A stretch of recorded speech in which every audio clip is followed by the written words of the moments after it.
السلام علیکم ناظرین، آج میں آپ کے لیے لایا ہوں خصوصاً پٹھوں کی کمزوری کا نسخہ۔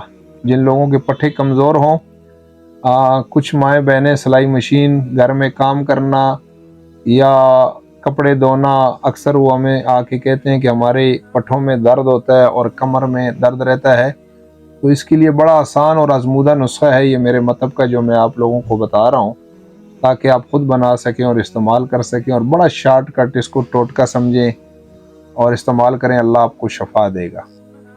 تو یاد رکھیں، نمبر 1، یہ پٹھوں کے درد کے لیے، خاص کر کے یہ پٹھوں کی کھچاؤ کے لیے، اعصابی دردوں پہ کام کرتا ہے، رہائی دردوں پہ یہ کام کرتا ہے، اور جوڑوں پٹھوں کو مضبوط کرتا ہے، جوڑوں کے گودا کی کمی کو فل کرتا ہے۔ تو 3 چیزیں ہیں اور بڑی آسان چیزیں ہیں، اگر آپ یہ لیں اور استعمال کریں انشاءاللہ آپ کو اللہ شفا دے گا۔ تو اس میں سب سے پہلی چیز جو ہے وہ ہے قرص کمر۔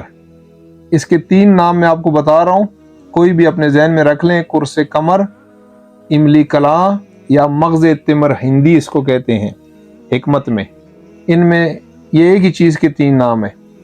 تو یہ آپ لے کے، اور اس کے علاوہ آپ نے اشگن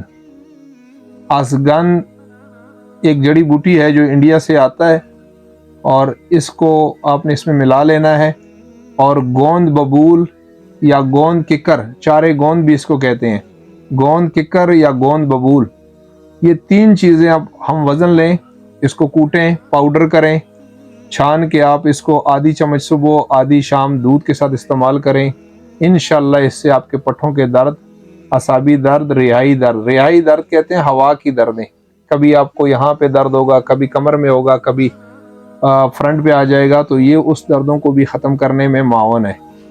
تو یہ آپ ضرور اس کو ٹرائی کریں اور استعمال کریں، اللہ آپ کو شفا دے۔